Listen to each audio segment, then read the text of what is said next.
Hi everybody, Diane here, welcome to my studio. Today I'm going to talk a little bit about this. Not so much the book, more the idea, pack up and paint. I'm getting ready to go on a rather long extended trip. I'm not going to be off YouTube, just to reassure everybody before we get started. You will still be getting the same 3 videos a week as before. But I won't be actually in France. I'm going to be in Egypt for a few weeks. So I have to get ready for this, and it's a lot of work. A lot of things need to be done to prepare for our house sitters and to prepare to be able to paint while I am still, while I'm in Egypt. And my guide to this is going to be this book, and you can still get this book. You can still buy this on Amazon.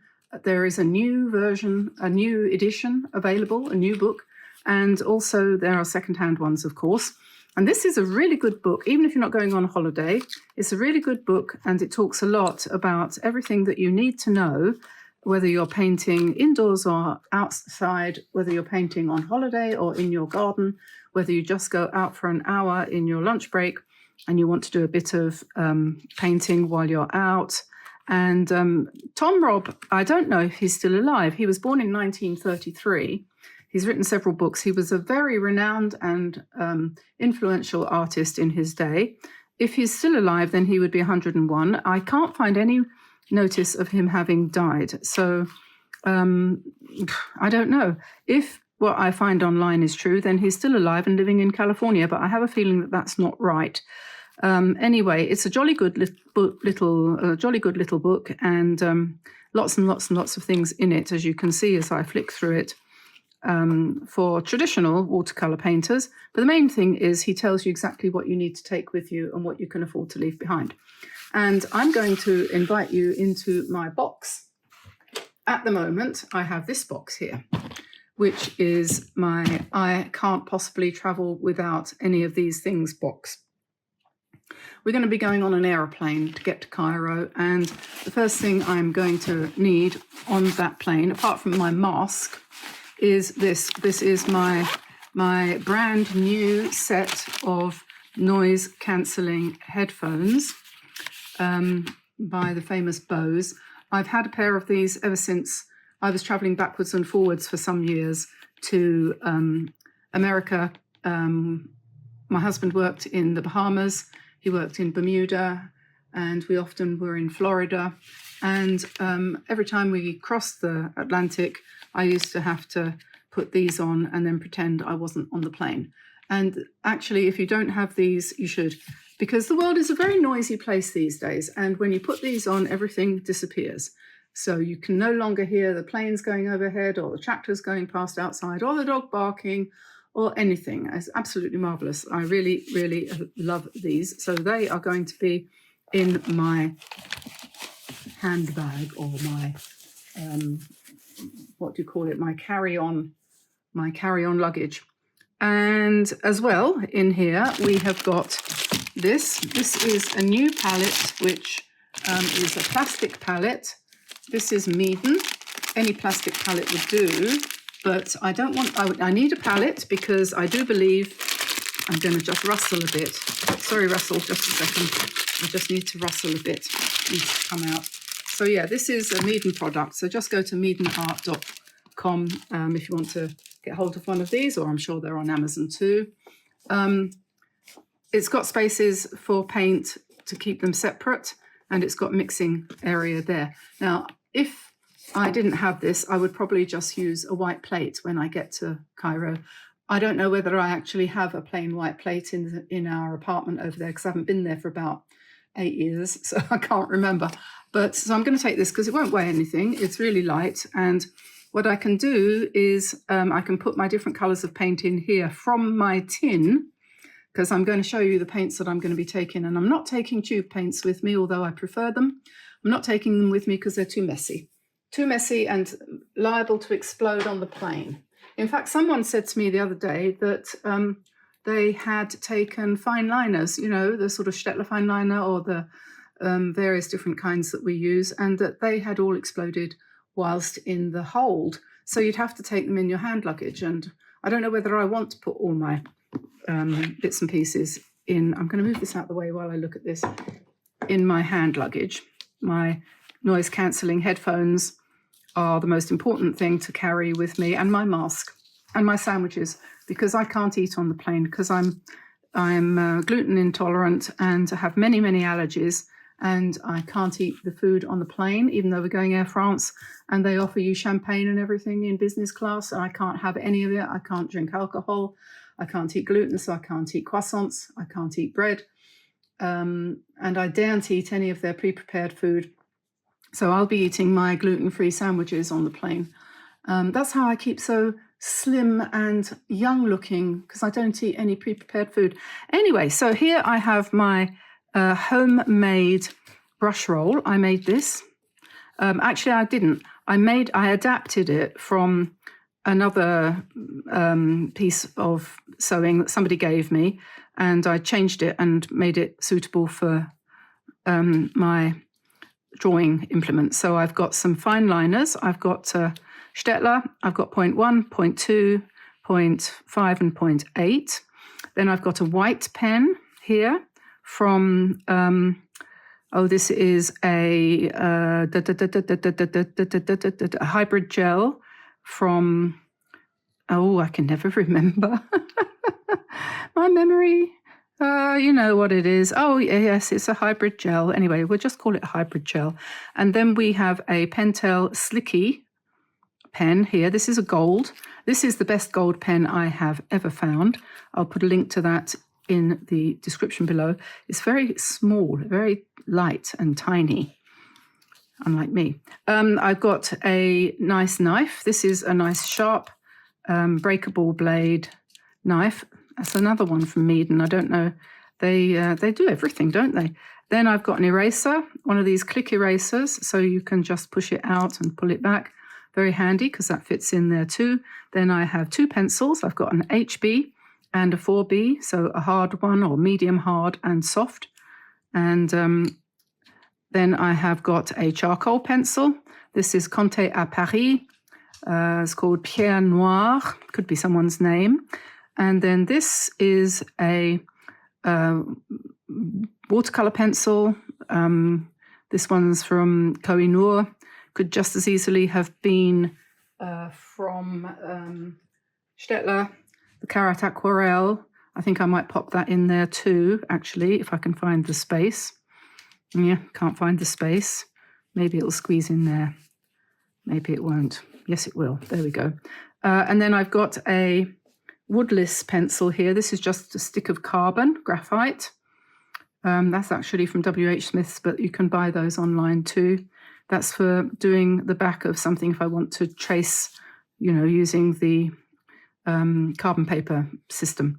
Then I've got my Winsor & Newton fine liners. I've got a sepia and a black because I like those. Then I've got a couple of Tombow pens, the Fudenosuke calligraphy pens, the ones that go thick and thin, which I used on top of some watercolor practice here. Yesterday's video, I had to do a bunch of flowers and I was trying out some colors.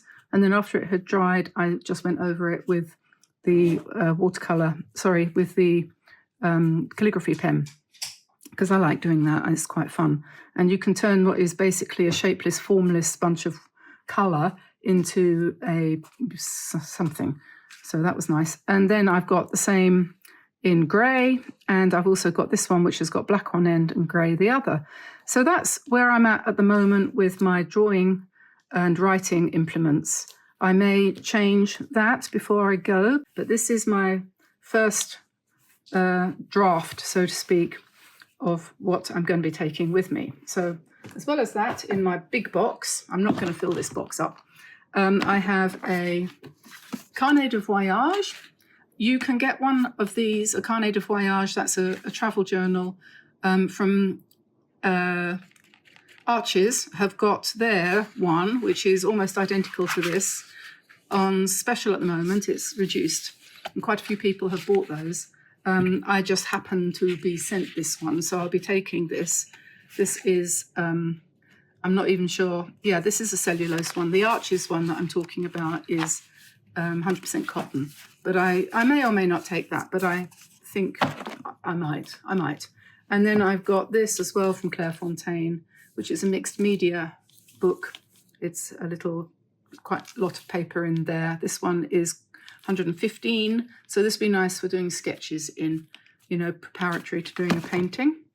Then, of course, I wouldn't go anywhere without my Meeden watercolour paper. And as it happens, yesterday in the post, something came which I am going to definitely take with me because, just a second, I need to grab it. They have added to their range recently this, which is a nice thick pad. There's more sheets in there. There's 30 sheets in there instead of the usual 20. And it's got hot, cold, and rough.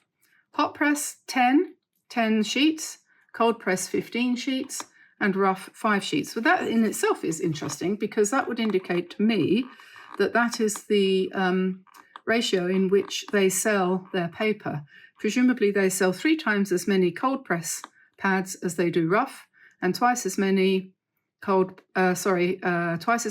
press as they do rough, right? And 2/3 as many hot press as cold press. So cold press is obviously the most popular, and I would go along with that because for every painting I do, chances are it'll be on cold press paper, might be on hot press, rarely on rough.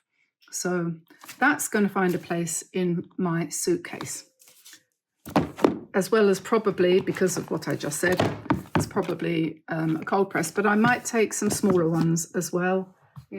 They do different sizes, going down to this, which is 5x7. That should be in there too.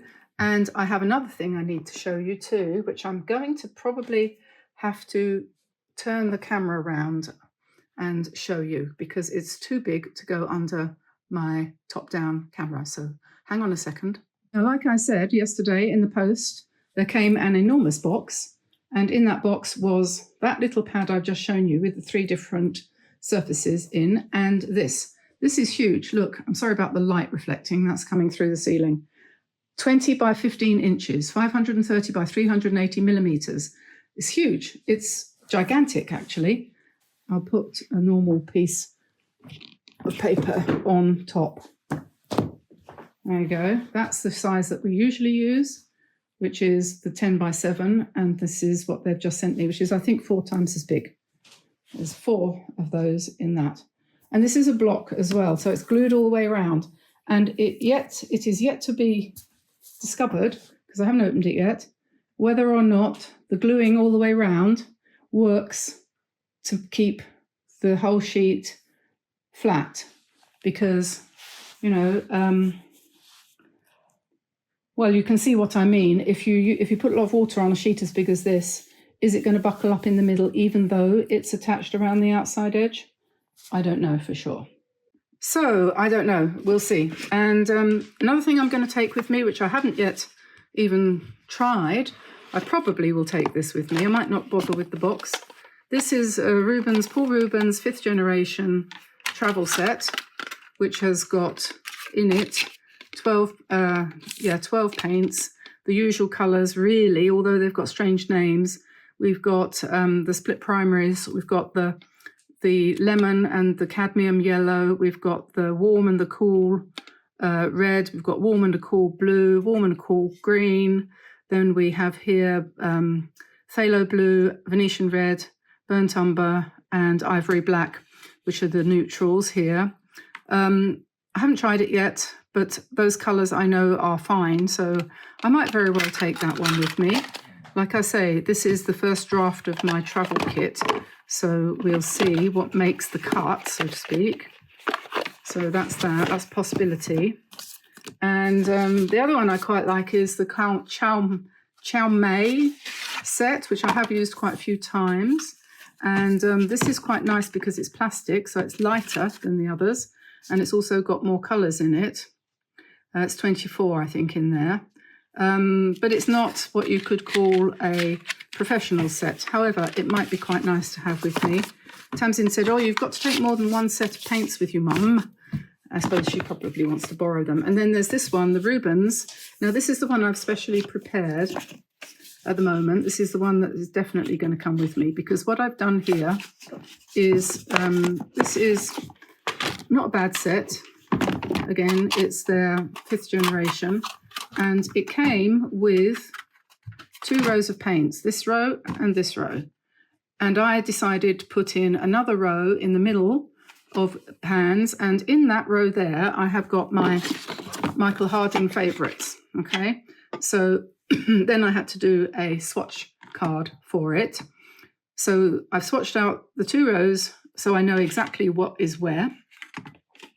And then I've added Michael Harding additional colours, warm white, azo yellow, quinacridone gold, can't go anywhere without that. Moss green, green gold, lovely colour there. I think that's similar to the old Art Spectrum Aussie green gold colour. I think Daniel Smith do that one too. Then there's Peroline green, Hooker's green, which is a nice earthy green. It's not really quite the same as olive green, because this is olive green here, according to them anyway. Then we've got Azo orange, alizarin crimson, blue verdita, which is a lovely sky colour. It's a bit like kind of what's it called? Cobalt blue, very similar to cobalt blue, and quinacridone purple, which is not the same as quinacridone maroon or dioxazine violet. So we've got sort of several bluish reds there available to choose from. So I think this will probably be everything I could possibly need when I'm traveling. And so I'm going to definitely take this. Whether or not I take the other 2, I'm not quite sure yet. But this is my customized set, and I think it's really rather handy that these little pans fit in the middle where the brush was. No need to have a brush there. I've got my brushes in another container. They don't go in that way round, but they do go that way round, and I've got, I think, 11 of them there. Yeah, so that's really good. So now I have quite a big set, and I should be up and running there straight away. As soon as I get there, I should be ready to roll. So that's that. You're definitely coming with me, irregardless. And so then as well, nothing. That's it. That is all I have. So now I can stop talking and get on with the painting, I think.